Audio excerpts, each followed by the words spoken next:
сайн мэцгэнөө танд болон яг одоо үзэгчтэй үзэж байгаа үзэгчтэй энэ өдрийн мэндийг хүргэе. За намайг Эрдэнэтийн Ижлол гэдэг Монгол Улсын их сургуулийн сэтгүүлч мэргэжлээд төгсөөд за бүгд найрамдах Солонгос улсад анх 2010 онд ирсэн. За 2010 онд Солонгос улсын Кёнки их сургууль сурсны дараагаар 2012 онд Сүншил их сургуулийн сэтгүүл зүйн магистраар суралцсан.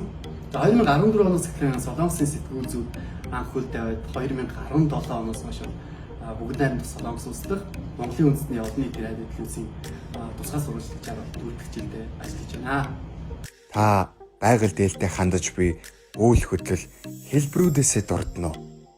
Байгаль ээлтэй хандаж байгаа үйл хөдлөл гэх юм бол хамгийн эхлээд миний хувьд бол хогоо зөв ялгаж хайдаг. За эхний ээлжинд бол уусан ундаагаа бол тэр чигээр нь уучаад хайдаг байсан бол одоо бол гатнах уутын бусдын салаад хайдаг ч юм уу те. Ерөнхийдөө тэгж хаяач гэдэг зүйлийг бол энэ Солонгосын засгийн газраас ч юм уу хүмүүс альгүй хүрээлдэг. Тийм учраас бас уутын бусд нь ялгаж хайдаг. Ингэснээрээ байгаа бас тодорхой хэмжээ ээлтэй хандж байгаа юм болов уу? За зүүн болохоор аялах маш их дуртай. Найзуудтайгаа ер нь аяллаар яваад хөдөө гадаа аялах дуртай. Гэхдээ энэ Солонгост тийм 100 литрийн том ууд байдаг. За тэр уудыг нэг шуудаатай авч яваад за ууданд нь тогоо хаяад шуудаанд нь бол дахин хэрэглэх бүтээгдэхүүнийг бол хайдаг. Ингэснээрээ манай найзууд болон тэдний үр хөвгүүд бас биднээс зөв үлгэр дүүрээд аваад дараагийн үедээ бас юм байгаль орчны хамгаалалт бас тодорхой хэмжээний зөв үлгэр дүүрээд үзүүлж байгаа болов уу гэж бодож байна. За мөн амьдралд байнга тохиолддог шүү дээ. Хүнсээ цуглуулахаар бид нэр явдаг. Гэхдээ гэлгарууднаас аль болгон татгалздаг. Олон удаагийн ууд буюу Имарт, Костко ороход бид нар юм ууд өгдөг шүү дээ. Тэр уудыг аваад хүнсээ цуглуулахдаа тухайн ууданд тийчээ дараа нь бас дэлгүүр орохдоо уудаа аваад явдаг. Энэ мэдчлэн байгаль орчныг хамгаалахад эргэн үнийхээ үүргийг бас гүйцэтгэж байгаа юм болов уу гэж бодож байна. Та байгаль дээлтэй худалдан авалт хэрэг хийдэг вэ? Хэрэгэлдэг эко, органик бүтээгдэхүүнүүдээсээ танилцуулж яагаад сонгох болсон шалтгаанаа хуваалцсан уу? Байгаль ээлтэй худалдан авалт гэвэл миний хувьд бол амтны альсаар хийсэн одоо арьсан бүтээгдэхүүн юм уу түүнийг бол хэрэглэхээс татгалздаг. За сүүлийн үед нэг жижигхэн кафе нэгээд ажиллаж байгаа. Тэгээ ажиллаж байхад пластик хог маш ихээр гардаг. Тэгэхээр Солонгос улс ерөнхийдөө пластик хогоор дэлхийд 3-р ордог юм улсаа. Тэгээ яг өөрөө ажиллаад юм ажиллаулаад ихээр мэддэг юм байлээ. Ямар пластик хог гардаг юм бэ гэдэг. Миний хувьд тиймээс ерөнхийдөө томплоо буюу олон удаагийн аярыг бол хэрэгэлдэг. Машиндаа нэгийг ажил дээр нэгийг тавьчаад кофе авах удаа аль болох аярамдаа авдаг ч юм уу те. Тухайн газар гэсэн дуртай хийж өгч үү. Тэгэхээр олон удаагийн аяр ус сонгоод хэрэглэж байгаа нь байгаль дээгтэй худалдан авалт хийж байгаа болов уу гэж бодож байна. Солонгос улсын байгаль орчныг хамгаалах чиглэлээр хэрэгжүүлж буй ямар ногоон бодлого нь танд таалагддаг вэ? Солонгос улс гэлтгүй ерөнхийдөө дэлхийн нийтээр байгаль орчныг хамгаалах ногоон байгууламжийг бүтээхэд ерөнхийдөө маш их нийт төрөнд анхаарлаа хандуулж байна. За Солонгос улс байгаль орчныг хамгаалахад маш гой арга зам, олон арга хэмжээг бол авч байгаа. За үүний нэг жишээ гэх юм бол бид нөгөө хүнсний хог бүтээгдэхүүн байдаг шүү дээ. Тэр бүтээгдэхүүнээ зөв хаяснаар за энийг бол эко бордоо болгон гаргадаг. Ингэснээр газар тариаланд нөгөө эко бордоо үн төлбөргүй тариаламжтад нийлүүлснээр за иргэд ч гэсэн эко бүтээгдэхүүн идэх боломжоос гадна нөгөөх нь хөрсөнд үр шинтэй за муу нөлөөгүй ийм эко бордог бол гаргаж авч байгаа. Тиймээс засгийн газраас нь одоо ресторан ч юм уу хоолны газрын ажилладаг хүмүүстэй за яг хүнсний хог гэж ямар хогуд вэ гэдэг сургалтуудыг үн төлбөргүй явуулахаас гадна телевизүүдээр хүмүүс за энэ бол хүнсний хог юм шүү гэдэг тийм сурчлагыг бол байнга явуулдаг. За энэ нь бол маш үр дүнтэй байгаль орчныг хамгаалж байгаа нэг жишээ юм болов. За мөн 2019 оны 1 сараас Солонгос улс ерөнхийдөө гэлгарууднаас бүрэн татгалзсан шүү дээ. Тэгэхээр гэлгарууднаас татгалзахаар одоо гэлгаруудыг ашиглахгүй бол яаж хүнсээ авч явах юм бэ? Юу хийх юм бэ? Цаасууданд хийгээд затна штэ гэдэг тийм асуудал үүсчихсэн.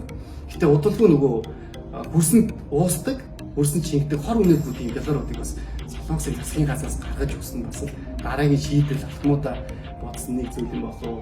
Ногоон байгууламжийн хувьд бол ерөнхийдөө замыг Солонгосын засгийн газраас зөв хотоос байхгүй болоход ногоон цэцэрлэгт хүрээлэн хүмүүсийн амрах юм орчин бас бүрдүүлж өгч байгаа нь маш гоё зөв зүйтэй алах юм болов гэж бодож байгаа.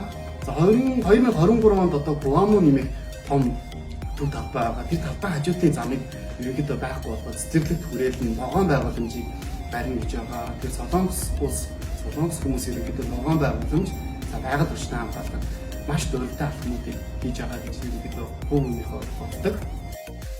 Та өөрийн уншиж буй номносоо танилцуулна уу? Тэгээ миний хувьд одоогоор яг ийм хэргийн газар сурвалжсан тэмдэглэл гэдэг энэ номыг уншиж байгаа. Ер нь ном унших бас дуртай. Тэгээ унсан номоо цуглуулахаасаа илүүгээр өөр хүнтэй солиод уншаагүй номоор сольж унших их дуртай. Тэгэхээр Ногоон нүдэн лам гэдэг номыг бас унших гад ингээд хоёр номыг ихдээ бэлдсэн байгаа. Тэгээд эхний ээлжинд энэ Ногоон нүдэн лам гэдэг номыг танаа хамт олон бэлгэлээ. Тэгээд хэргийн газар сурвалжсан тэмдэглэгээ энэ бодит явдлаас хэлсэн номоо уншичаад танаа хамт олон бас бэлгэлээ.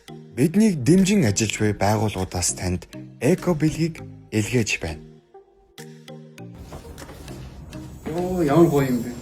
Яг ингээд нөгөө гаднаас ингээд шууд харангууд л одоо бүх зүйл нь эко тийм ээ цаасан хайрцаг тэгээд юм амьд хатаасан цэцэг гэдэг ямар ч одоо гэлрүүд нь тэгээд өгч болно шүү дээ. Тэгээд эко зуршлаад залуучуудыг бас зүг зүг уриалж байгаа танаа хамт олон баярлаа гэж хэлмээр байна. Ямар гоё юм бэ гэж зуусаар одоо бэлэг аваад.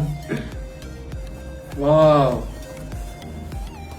Юусе бүх зүйл нь айгүй гоё эко томлоо.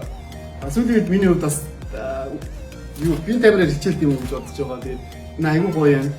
Банк усаа юм хийж уун гэж бодож байна.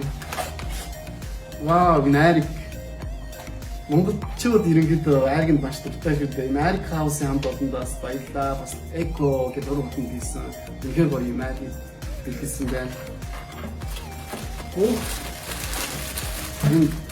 Үйл удаага гэж хамтын хамт олонноос бас маш гоё бэлгийг өгсөн байна. Зөндөө олон бэлгүүдээ тэгээд та бүхэнд баярлаа гэж хэлмээр байна.